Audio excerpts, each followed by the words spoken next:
Today we're going to talk about the Creekstone Farms center cut long bone pork loin. It is packed 2 individual loins per case. This product is Duroc genetics with no antibiotics or growth hormones ever. Very few pork lines are antibiotic free, and by federal regulations, all pork has no steroid or growth hormones. With the chine bone already removed, you can take a scimitar, like shown here, or your chef's knife and easily cut into pork chops.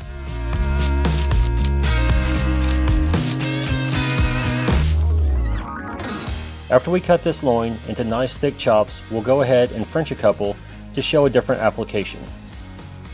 Depending on the operator's preference, you can leave the meat on the bone or French them for a nicer presentation. To French the cut pork chop, you'll need to take a sharp fillet knife and cut off any of the meat and fat attached to the bone.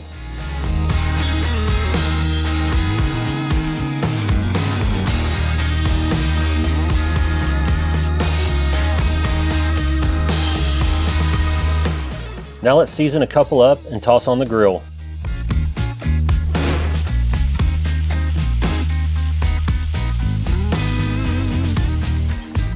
The long bone and heritage breed pork will give you a higher end pork chop that will create an elevated menu price.